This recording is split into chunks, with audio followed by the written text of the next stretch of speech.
மோசே கிட்ட ஒரு பெரிய திட்டத்தை ஆண்டவர் கொடுக்குறாரு.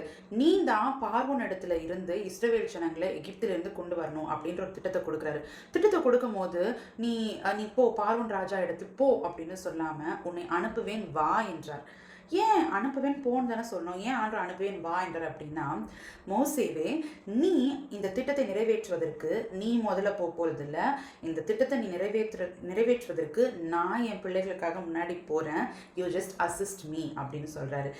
இன்றைக்கு கூட இந்த 2025ஆம் ஆண்டுக்குள்ளே நுழைந்த உங்களுக்கு இந்த கேள்வி இருக்கலாம், எப்படி ஆண்டவரே இந்த ஆண்டை நான் மேற்கொள்ள போகிறேன், 2024 எனக்கு ரொம்ப கொடுமையான ஆண்டாக இருந்தது, நிறைய பாடுகளை கடந்து வந்திருக்கேனே, இந்த 2025ஆம் ஆண்டு இன்னும் என்னென்ன எனக்கு செய்ய போதோ அப்படின்னு சொல்லி ஒரு கேள்விக்குறியோட இந்த வீடியோவை நீங்கள் பார்த்துட்ருக்கீங்க அப்படின்னா, எப்படி மோசேவை எகிப்துக்கு அனுப்புறதுக்கு முன்னாடி ஆண்டவர் வந்து அனுப்புவேன் வா என்றார். அதாவது அவர் முன்னாடியே எகிப்துக்கு போய் திங்ஸ் எல்லாம் ப்ரிப்பேர் பண்ணுறது. It was just Moses to go and stand before பார்வோன். அந்த மாதிரி தான் இன்றைக்கு ஆண்டவர் 2025ஆம் ஆண்டுக்கு முன்பாக நீங்க 2025ஆம் ஆண்டுக்குள்ள நுழைறதுக்கு முன்பாகவே ஆண்டவர் உங்களுக்கு முன்பாக சென்று எல்லா கோணலான காரியங்கள், விக்கினங்கள், ஆபத்துகள் எல்லாவற்றையும் வந்து நீக்கி அந்த அந்த வழியை உங்களுக்கு சூப்பரா ஆயத்தம் பண்ணி ரெடி பண்ணி வச்சிருக்காரு.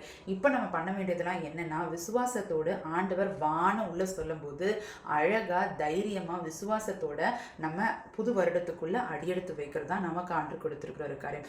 இன்றைக்கும் கூட ஆண்டவர் வந்து நீ போய் எக்ஸ்பீரியன்ஸ் பண்ணிட்டு வா அப்படின்லாம் ஆண்டவர் சொல்லுங்க, அனுப்புவேன் வான்றாரு. அவர் முன்னாடி போயிட்டாரு, கை கொடுத்து நம்மளை உள்ள கூப்பிடுறாரு.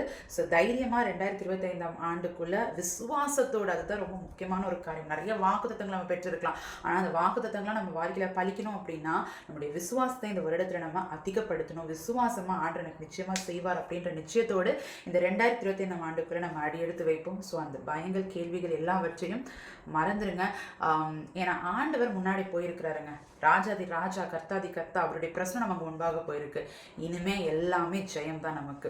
Have a nice day. God bless you.